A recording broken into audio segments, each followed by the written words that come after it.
И там я ему передала, поднялась наверх, а он ушел. И все. Так что тут Александр Исаевич это так запомнил, потому что ему важно было все это, чтобы это совершилось, но это все совершалось в минуты.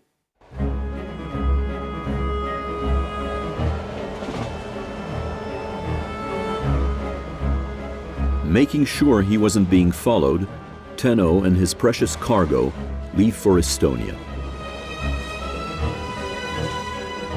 To finish his book, Solzhenitsyn had prepared earlier an ultra-secret hiding place at a friend's house for just such an eventuality.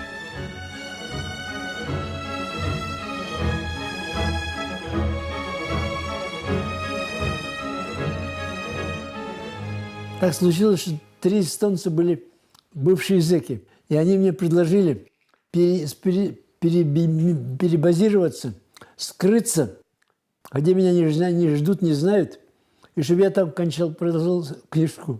Да, поэтому я показался в Эстонии. Arnold Susi was the author's cellmate in prison. Susi had been detained in a labor camp, while his entire family had been deported to Siberia. Years later, when Ivan Denisovich was published, Arnold Susi tracks down the author to offer his help and support. Susi's daughter Heli would take care of Solzhenitsyn when he spent several consecutive winters in a remote farmhouse to finish writing the Gulag Archipelago.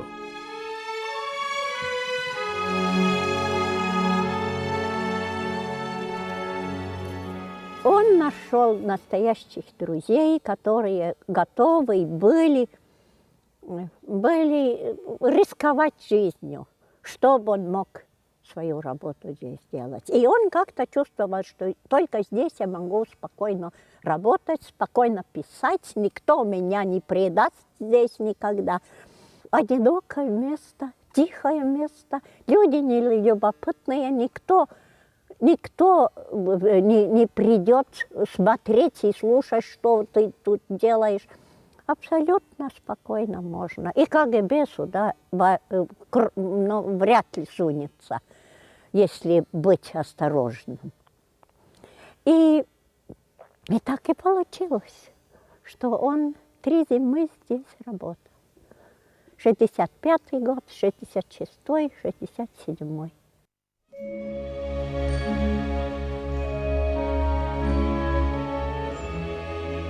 Он очень осторожно сюда всегда приехал. Как он раз с бородой, другой раз без борода, другой раз тогда с многими автобусами, с несколько трамваями. Он прыгнул в последний момент из трамвая и перескочил на автобус. Я приехала вечером на автобусе, но я вышла на одну остановку раньше и на лыжах каталась на берегу реки сюда, и ветер следы продул отсюда. И здесь переночевала. И следующее утро, опять, когда было еще темно, это рукопись в рюкзак, обратно по берегу реки, чтобы был один экземпляр спасен. Eyes oozing with tears, red eyelids, white cracked lips covered with sores, unshaven bristles on the faces. In winter, a summer cap with ear flaps sewn on. I recognize you. It is you, the inhabitants of my archipelago. И здесь он печатал. Я вечером сидела здесь, когда я осталась на ночь. И он здесь писал. Только слушала, как клап-клап-клап-клап-клап, все это пошло.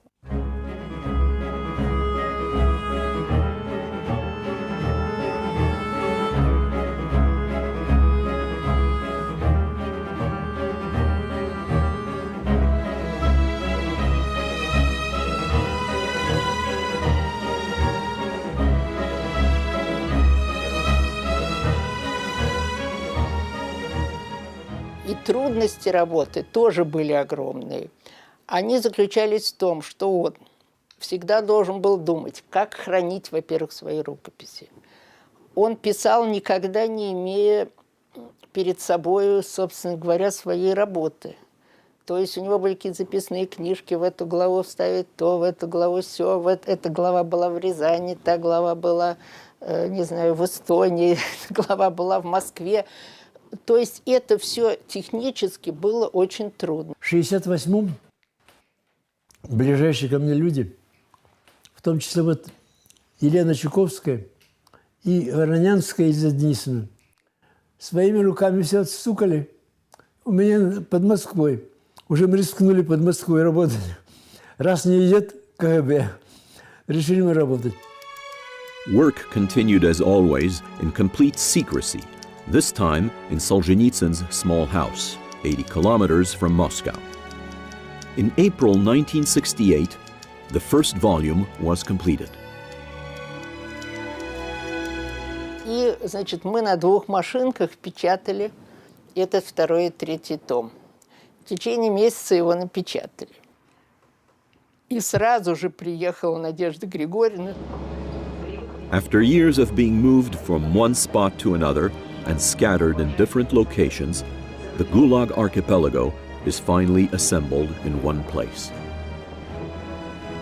На завершающем этапе я отвезла все перепечатанные 4 экземпляра полностью, по 3 тома каждый.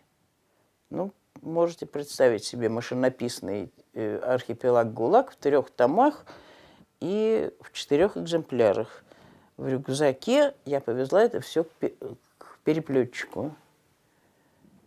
А переплетчик был замечательный. Был такой Андрей Иванович Крыжановский. А потом все эти 4 экземпляра я от него увозила, чтобы развести по разным местам. Но вот тогда вот это были несколько часов, когда все 4 экземпляра были в одном месте. И потом и сам Андрей Иванович, и жена его рассказывали мне, как они стояли у окна, смотрели, как я уходила, и буквально молились, чтобы ничего по дороге не случилось. Я им благодарен бесконечно. Без их помощи я бы сам не справился. Один человек против такой махины не может бороться. Ну, они мне все помогли надежно. Никто не предал, никто не ошибся. Все сделали. And if I'm writing this book, it is solely from a sense of obligation, because too many stories and recollections have accumulated in my hands, and I cannot allow them to perish.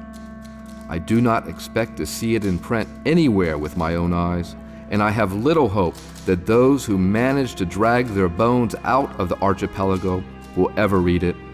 And I do not at all believe that it will explain the truth of our history in time for anything to be revealed. It is decided the Gulag Archipelago should be protected on microfilm. Valery Kurdyumov is entrusted with the task. Я предлагал взять с собой книжки, выносить и снимать вот последний вариант. Уже такой. Он сказал, что лучше снимать дома. Ну, в общем, это все уже было отработано, и как бы все вместе собиралось в один рюкзачок. Можно было все это оборудование разместить. Работа была так, начали ее часов в 8 утра, часов к 10 только закончили. То есть это, в общем, часов 14 продолжалось. По моим воспоминаниям, это шло 1 день.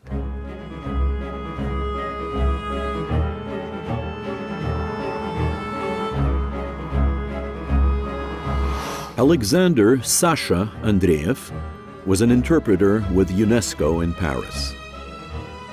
By sheer coincidence, he arrives in Moscow for an international conference in early June 1968. Staying for a week, his unexpected arrival in Moscow was certainly fate, the one chance to get the Archipelago microfilm to the West. Natalia Stolyarova, one of the Invisibles, was to hand over the microfilm.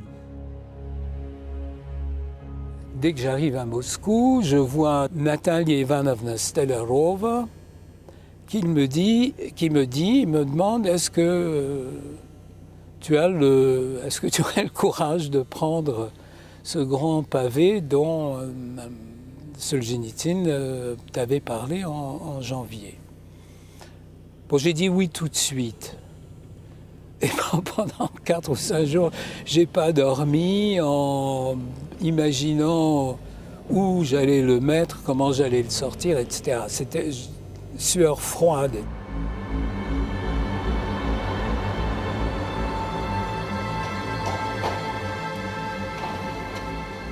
On m'a donné un schéma où je devais aller à une station de métro assez tôt le matin et descendre et voir sur le quai quelqu'un que je connais.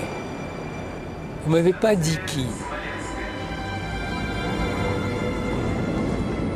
The contact is Alexander Ugrimov, another invisible.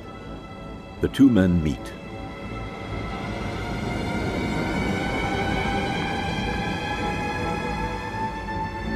Nous marchons ensemble vers sa voiture. Et il prend la place du chauffeur, je m'assieds à côté de lui, et nous démarrons.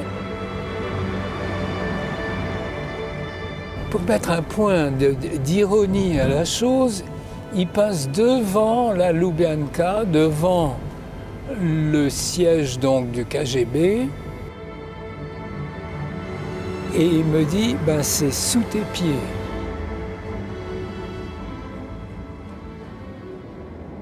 A few days later, Sasha returns to Paris, having stashed the microfilm in a box of caviar hidden safely with UNESCO technical equipment.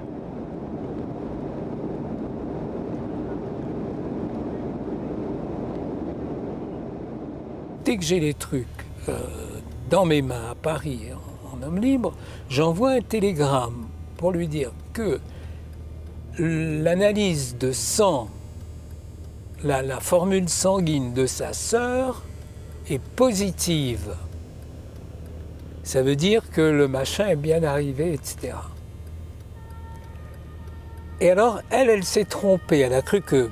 le positif, ça veut dire comme Wasserman positif, ça veut dire que tu es malade.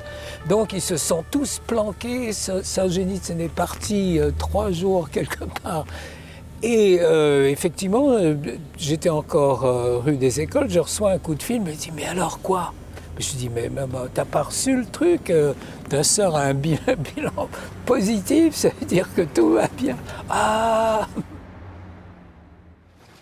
Svenska Akademin har just fattat sitt beslut angående Nobelpriset i litteratur för i år och det har tilldelats den ryske författaren Alexander Solzhenitsyn. Motiveringen... In 1970, the Nobel Prize is granted for A Day in the Life of Ivan Denisovich, the First Circle and Cancer Ward. No one knows yet about the Gulag Archipelago. Solzhenitsyn decides to wait a little longer before publishing, as he is working on other major projects and knows the publication of Arquipélago would pose a serious threat with tremendous consequences to himself and his circle of friends. For fear of not being allowed back into the Soviet Union, Solzhenitsyn declines the invitation to collect his prize in Stockholm. 18 months later, the Nobel Prize has still not been officially awarded to Solzhenitsyn. The Swedish Academy attempts, but fails to organize a prize-giving ceremony in Moscow.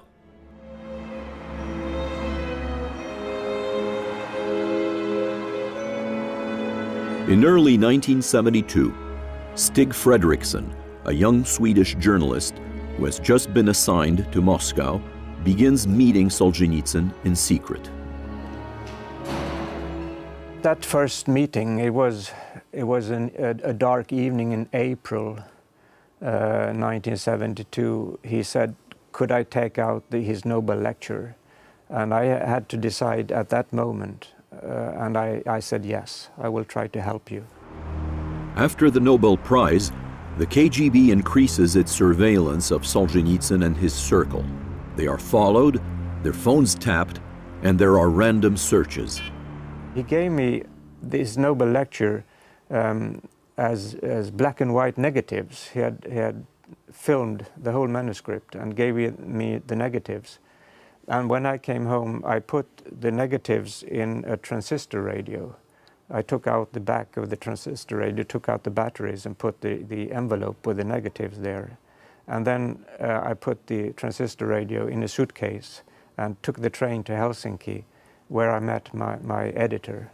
And I said to him, I have mail from Moscow in my suitcase.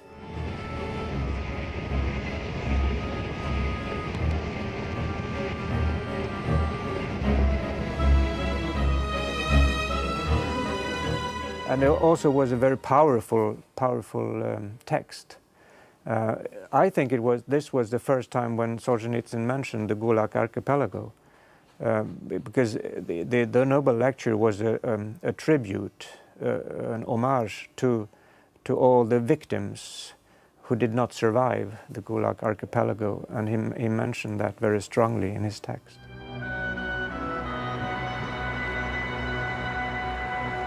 In August 1973, Elizabeth Voronyanskaya, who typed out the final version of the archipelago, is arrested at the Leningrad station. She had been followed for several months. The KGB knew the 66-year-old woman is weak and suspected that she would put up little resistance under forceful interrogation.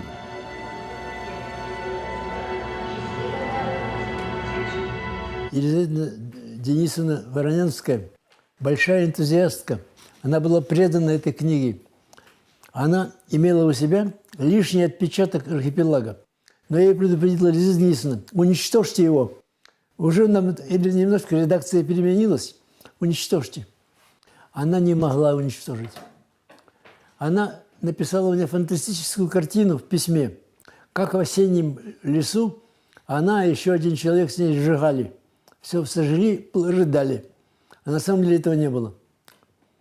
Этот экземпляр попал в руки КГБ.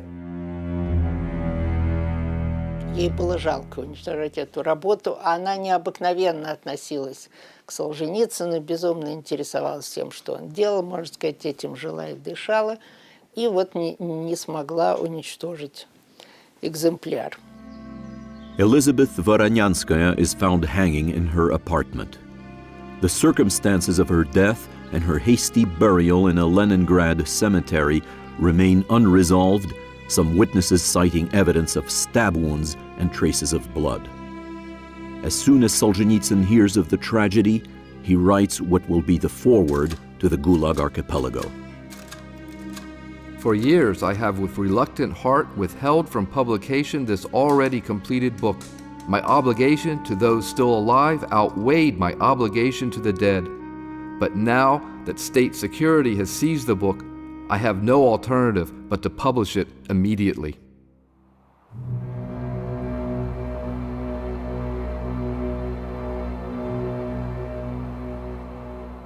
Things were getting more and more dangerous. I said to him, suppose you have to see me on short notice.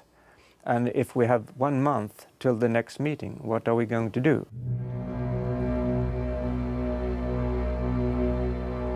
И так стих мне всегда раньше говорил: нужно звонить до 9. Я вне Москвы. Мне надо доехать и позвонить до 9. К счастью, я успел и позвонил ему из Ленинградского вокзала, из автомата. Он берет трубку, он говорит, что мой голос сразу знает.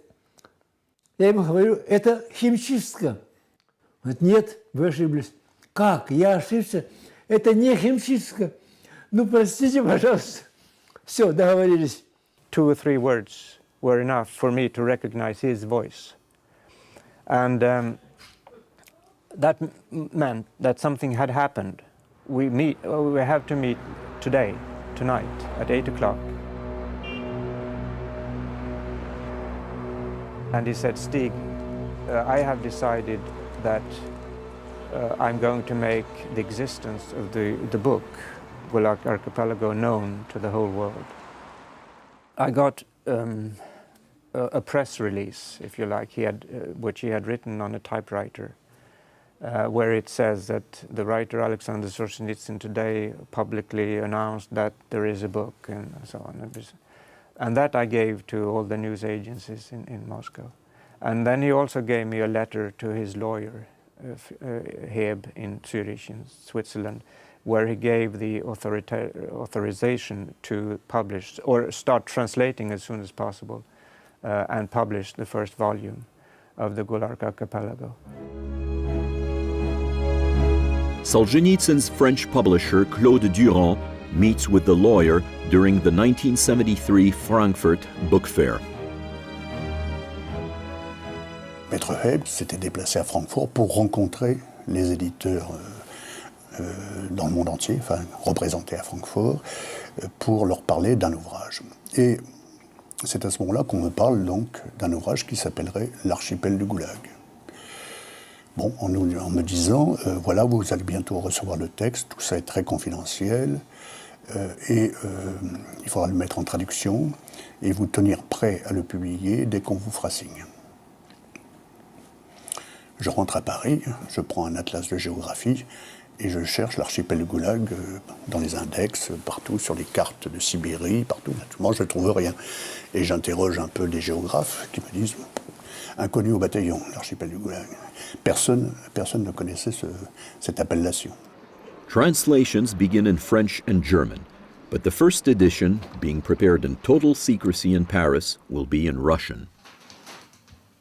J'ai essayé de limiter le nombre de personnes qui ici connaissaient la chose, et nous étions 3, à la connaître, et encore assez tard. Mais la chose s'est ébruitée quand même aux alentours de la mi-décembre. Ce qui m'a conduit plutôt à hâter la publication. Solzhenitsyn l'attendait pour le début janvier, pour la Noël dite russe, et le livre a paru le 28. Le dernier Solzhenitsyn vient de passer clandestinement à l'ouest et de sortir en russe à Paris. Son titre, L'archipel du Goulag.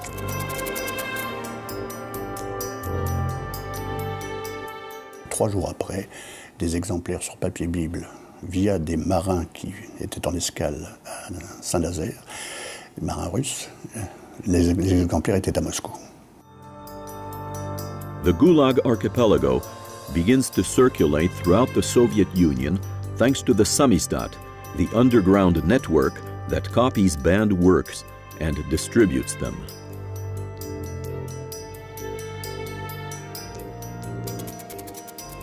С очень большой опасностью читали. Кто брал на ночь читал, и потом отдавал, чтобы утро уже не было.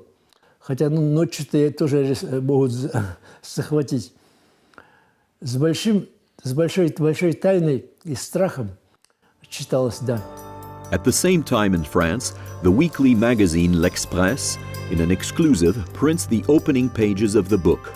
Other publications across Europe follow suit, and the appearance of the Gulag Archipelago becomes headline news. Переводы укрепляли положение. Пока по-русски еще мир не читал.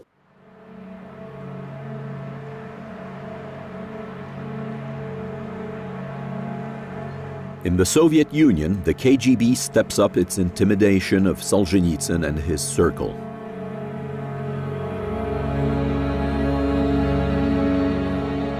Пытались меня вызвать в КГБ, я не явилась. Дело в том, что когда Александр Исаевич приезжал, то здесь у нас вдоль всех лестниц стояли люди и как бы смотрели в окно. И мы опять-таки к этому привыкли уже, что ну стоят, смотрят в окно, пусть стоят. И я, значит, вышла днем и вижу, что там стоит человек и смотрит в окно.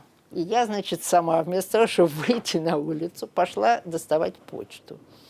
И когда я стала доставать почту, он, значит, на меня кинулся, зажал рот и начал так головой стучать об пол. Очень ужасно испугалась.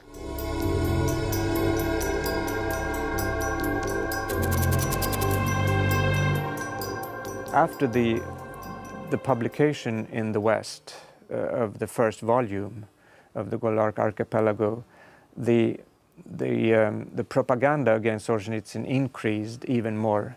And we had one meeting in January, I think it was on the 13th of January, when at that same day, Pravda had printed an enormous attack on him.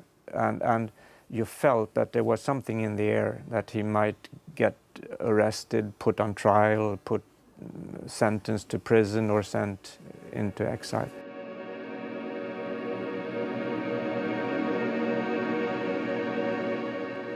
At the January meeting, when Pravda had printed this attack, it was so cold and I was freezing and we were walking. And then we went into a doorway to say goodbye.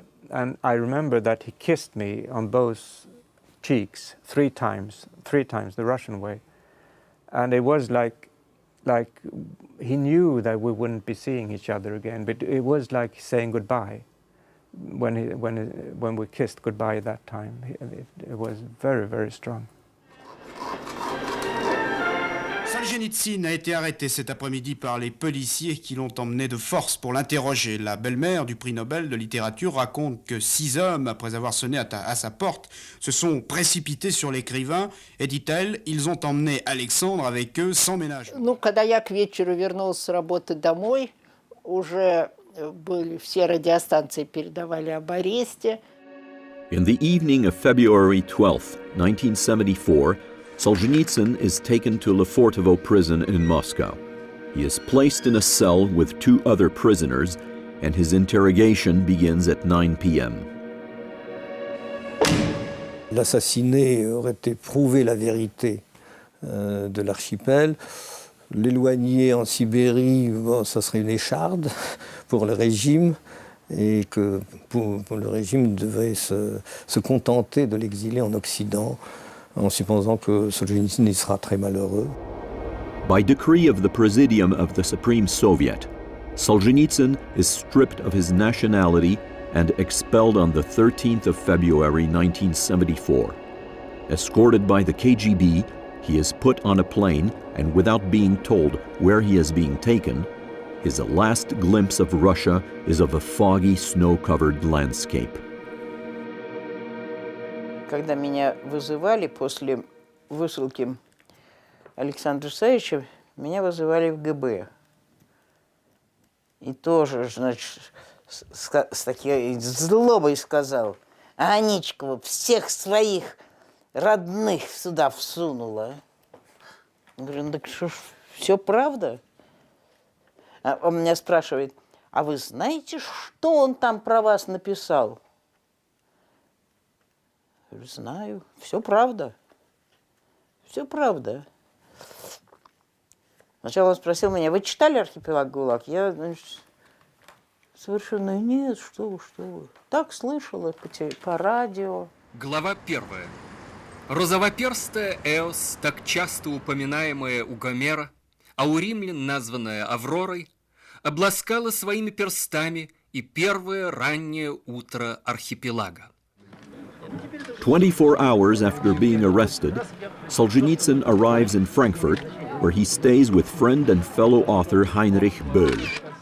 Solzhenitsyn is free, but his wife and children are retained in Moscow.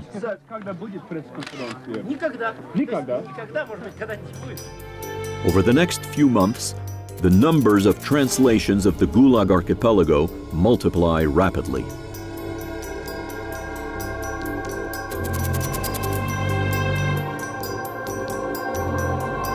Ce sont les Français et les Allemands qui ont été les premiers à le publier, et les Américains sont venus après, mais le livre a eu un énorme succès aux États-Unis aussi, il a fait 3 millions d'exemplaires, donc on peut dire qu'au total, je dirais qu'on, certainement avec il y a une 30 à 40 traductions dans le monde, le livre a atteint à peu près les 10 millions d'exemplaires. In 1976, with Brezhnev still in power, in Soviet Lithuania, a former camp inmate, Balis Gajauskas, decides to translate the Gulag Archipelago into Lithuanian. Gajauskas knows the subject well. At the time, He had just been released after 25 years in the Gulag for being a member of the anti-Soviet Lithuanian resistance. А 50 страниц, которых мне до 250 не хватало, я сначала я делаю какой-то рукопись, быстро, там, все, а потом уже я начинаю там шлифовать все это такое. И вот эти 50 страниц они нашли у меня. The KGB offers Balis a deal, make a public statement that he has renounced all anti-Soviet activity, and he can go free. He refuses categorically. Я говорю, ничего не знаю, ваше дело, говорю. Ищите вы, я вам не буду говорить. Откуда, что, так далее. И дали мне 10 лет. In all, Balis spent 35 years of his life in the Gulag. Я работал в этом шахте молибдена. Другие работали в лесах, на дорогах работали, там другая. Только такая разница. Общее-то это жестокость, это варварство, везде это самое было. В сталинское время. Это страшно было, там сколько людей погибало.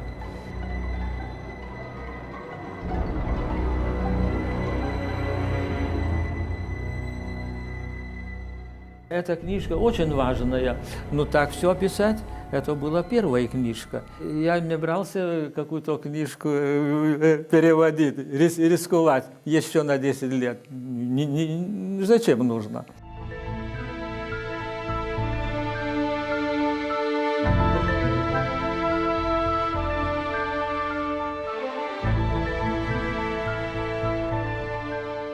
Это святая книга, это книга, подобной которой не существует вообще в природе.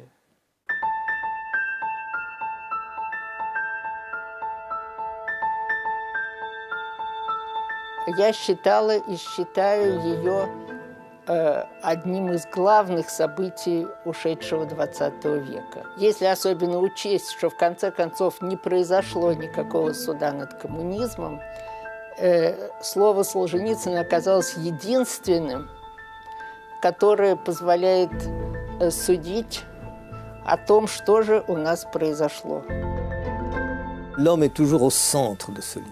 L'homme des camps est non seulement quelqu'un qui souffre, mais quelqu'un qui témoigne.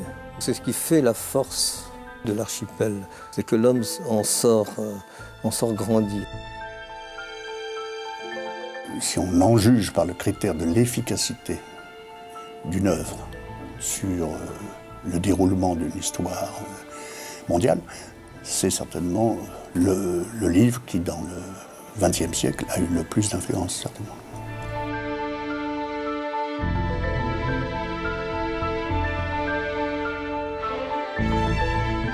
Я понимал его силу всегда, что это сила, власть как коммунистов не осилит никак. Это я понимал. Но как это пойдет, не знаю. Да вот теперь и какая судьба у него?